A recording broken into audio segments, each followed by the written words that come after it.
India gate पर अब दिखेगी नेताजी सुभाष चंद्र बोस की होलोग्राफिक प्रतिमा। नेताजी की 125वीं जयंती पर पीएम मोदी ने किया अनावरण। नेताजी को किया नमन, जल्द लगेगी भव्य मूर्ति।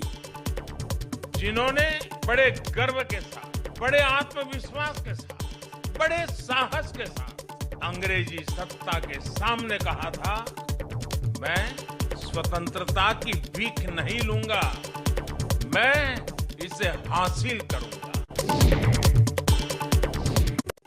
आज नेताजी सुभाष चंद्र बोस की 125वीं जयंती। पार्लियामेंट के सेंट्रल हॉल में पीएम मोदी ने दी श्रद्धांजलि। लोकसभा अध्यक्ष ओम बिरला, केंद्रीय मंत्री पीयूष गोयल ने भी दी श्रद्धांजलि। पश्चिम बंगाल में बीजेपी नेताओं ने मनाई नेताजी सुभाष चंद्र बोस की जयंती। बीजेपी नेता शुभेंदु अधिकारी भी कार्यक्रम में मौजूद रहे। आज पूर्व शिवसेना प्रमुख बाला साहेब की भी जयंती है। मुंबई की मेयर किशोरी पेडनेकर ने शिवाजी पार्क में उन्हें श्रद्धांजलि दी। नेताजी सुभाष चंद्र बोस की 125वीं जयंती पर यूपी के सीएम योगी आदित्यनाथ ने लखनऊ में दी श्रद्धांजलि। कोलकाता में पश्चिम बंगाल के सीएम ममता बनर्जी ने दी नेताजी सुभाष चंद्र बोस को श्रद्धांजलि। नेताजी सुभाष चंद्र बोस शुधु बांगलार नय, एक एवं अद्वितीय, तिनि सारा पृथिवीर एवं सारा देशेर जन्य। दिल्ली के सीएम केजरीवाल का केंद्र सरकार पर बड़ा आरोप। कहा, सरकार दिल्ली के स्वास्थ्य मंत्री सत्येंद्र जैन को करवा सकती है गिरफ्तार। हमें अपने सूत्रों से पता चला है कि पंजाब चुनाव के पहले आने वाले कुछ दिनों में ईडी सत्येंद्र जैन जी को गिरफ्तार करने वाली है।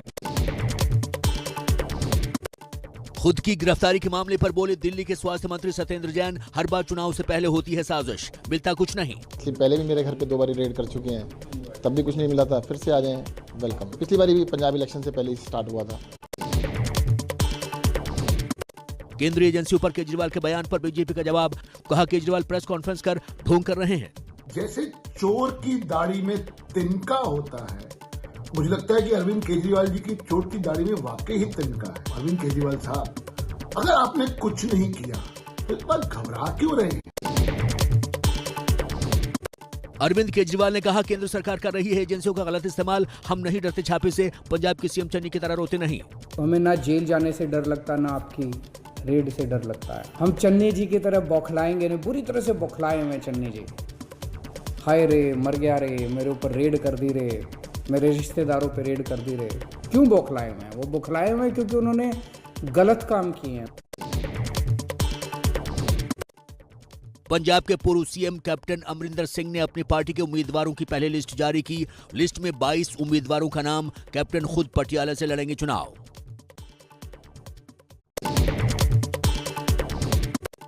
गाजियाबाद में आज योगी का घर घर प्रचार। विपक्ष पर साधा निशाना। कहा, कोरोना काल में एसपी कांग्रेस गायब थी। यूपी के सीएम योगी ने समाजवादी पार्टी पर साधा निशाना। ट्वीट कर कहा, समाजवादी पार्टी और सत्य नदी के 2 किनारे हैं जो कभी नहीं मिल सकते। बीजेपी में शामिल हुई मुलायम सिंह के बहू अपर्णा यादव ने एबीपी न्यूज से कहा, राष्ट्रवाद की वजह से वो बीजेपी में आई। सबसे ज़्यादा प्रभावित तो करने वाली चीज़ ही राष्ट्रवाद है। नेशन से बड़ा कोई चीज़ नहीं है। इसी विचारधारा से मैं हमेशा से प्रभावित रही हूँ। तो यूपी में प्रचार के मैदान में उतरी बीजेपी की महिला ब्रिगेड। कहा, कोई नहीं बीजेपी से बेहतर। भारतीय जनता पार्टी वो पार्टी है जिसने इस देश को बचाया है, इसके संस्कारों को पोषित किया है। प्रियंका गांधी के यू टर्न पर बीएसपी का निशाना। मायावती ने ट्वीट कर कहा, कांग्रेस का यूपी में खस्ता हाल। यूपी में कांग्रेस को वोट काटने वाली पार्टी बताया।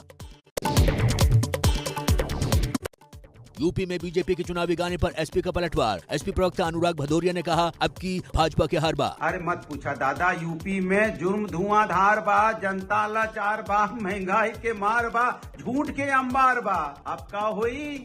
जनता के पुकार बा, अखिलेश के प्रहार बा और भाजपा के हार बा।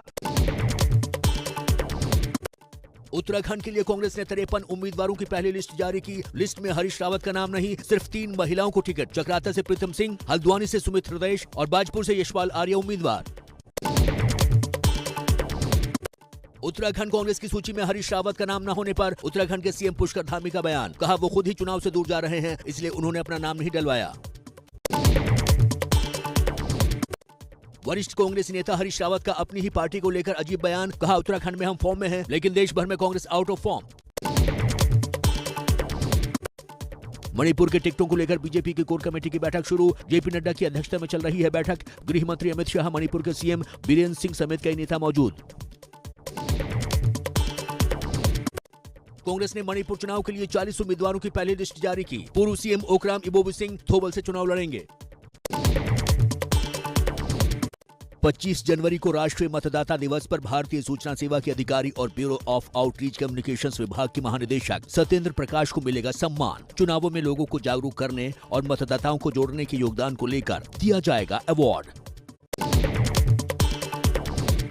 हरियाणा के पूर्व सीएम भूपेंद्र सिंह हुड्डा का ट्विटर अकाउंट हैक। लाखों फॉलोअर्स वाले ऑफिशियल ट्विटर अकाउंट से ब्लू टिक किया गायब। मणिपुर के टिकटों को लेकर बीजेपी की कोर कमेटी की बैठक शुरू। जेपी नड्डा की अध्यक्षता में चल रही है बैठक। गृह मंत्री अमित शाह, मणिपुर के सीएम बीरेन सिंह समेत कई नेता मौजूद। 30 जनवरी को पीएम मोदी मन की बात के जरिए देश को संबोधित करेंगे। महात्मा गांधी की पुण्यतिथि पर करेंगे राष्ट्रपिता को याद। दिल्ली में शुरू हुई गणतंत्र दिवस परेड की फुल ड्रेस रिहर्सल। राजपथ के आसपास के रास्ते और मेट्रो स्टेशन बंद रहेंगे। गणतंत्र दिवस की परेड में इस साल 25 झांकियां और 16 पैदल दस्ते हिस्सा लेंगे। 17 सैन्य बैंड भी होंगे शामिल। यूपी में टीईटी की परीक्षा शुरू। नवंबर में पेपर लीक होने की वजह से रद्द हो गई थी परीक्षा। सेंटरों पर प्रशासन के कड़े इंतजाम। कोरोना पॉजिटिव छात्र भी परीक्षा में ले रहे हैं हिस्सा। नोएडा में टीईटी परीक्षा के दौरान हंगामा। छात्रों को प्रवेश न मिलने पर किया प्रदर्शन। यूपी के अमेठी में टीईटी की परीक्षा के दौरान नकल करते पकड़ा गया युवक। कान में लगे इलेक्ट्रॉनिक डिवाइस की मदद से कर रहा था नकल। युवक को कस्टडी में लेकर पूछताछ। देश में फिर कोरोना के 3 लाख से ज्यादा मामले सामने आए। 24 घंटे में 3,33,533 नए मरीज। 488 लोगों की जान गई। ओमिक्रॉन से संक्रमित मरीजों की तादाद 10,000 से ज्यादा। दिल्ली में कोरोना के नए केस गिरने के बावजूद मौत का कहर जारी। 5 जून के बाद एक दिन में सबसे ज्यादा 45 लोगों की कोरोना से मौत। पिछले एक हफ्ते में 251 लोगों की जान गई। महाराष्ट्र में एक दिन में कोरोना के 48,000 से ज्यादा नए मामले। 52 लोगों की मौत। मुंबई में 24 घंटे में 3,568 नए मरीजों की पुष्टि। 10 लोगों की मौत। कोरोना के चलते तमिलनाडु का बड़ा फैसला। बढ़ते कोरोना की वजह से आज पूर्ण लॉकडाउन रहेगा। दिल्ली में बारिश ने तोड़ा 72 साल का रिकॉर्ड। 88.2 मिलीमीटर हुई बारिश। 1950 के बाद जनवरी में सबसे ज्यादा बारिश। मौसम विभाग की आज भी बारिश की चेतावनी। कल से गिरेगा पारा। जम्मू कश्मीर में बर्फबारी जारी। कुलगाम के ऊंचाई वाले इलाकों में भारी हिमपात। वहीं मैदान में हल्की बर्फबारी से ठंड बढ़ी। लैंडस्लाइड और बर्फबारी के कारण जम्मू कश्मीर में जम्मू श्रीनगर हाईवे बंद। भारी बारिश की चेतावनी। 4 से 5 इंच तक जमी बर्फ की मोटी चादर। हिमाचल के धर्मशाला में बारिश के बाद कोहरे और सर्द हवाओं का कहर जारी। लोगों को हो रही है भारी परेशानी। हिमाचल प्रदेश के चंबा में रिकॉर्ड तोड़ बर्फबारी। 2.5 फुट तक गिरी बर्फ। बर्फबारी लगातार जारी है। हिमाचल में बर्फबारी का दौर जारी। शिमला में सीजन का तीसरा हिमपात। 2 NH और 147 सड़कें बंद। पहाड़ी इलाकों में भारी बारिश। बर्फबारी का ऑरेंज अलर्ट जारी। उत्तराखंड के पिथौरागढ़ में भारी बर्फबारी के साथ बारिश से पड़ रही है कड़ाके की ठंड। मौसम विभाग की चेतावनी। 22, 23 और 24 जनवरी को ऊंचाई वाले क्षेत्रों में भारी हिमपात का अनुमान। यूपी के कानपुर में सर्द हवाओं का सितम। ठंड और कोहरे से हो रही है आम लोगों को दिक्कत। जम्मू कश्मीर के शोपियां जिले में TRF के 2 आतंकी ढेर। सुरक्षा बलों ने मुठभेड़ में मार गिराया। बड़ी तादाद में हथियार और गोला बारूद बरामद।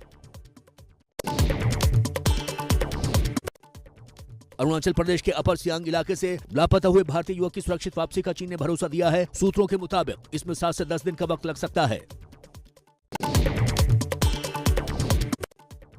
बिहार में रुक नहीं रही शराब की तस्करी। गोपालगंज में ऑटो रिक्शा में भारी मात्रा में मिली अंग्रेजी शराब की बोतलें। पुलिस ने जब्त की गाड़ी। एक तस्कर गिरफ्तार।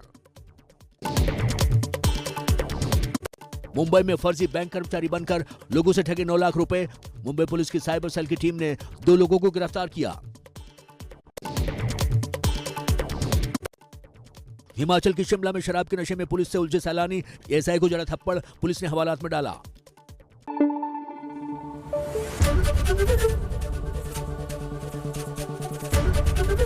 एबीपी न्यूज आपको रखे आगे।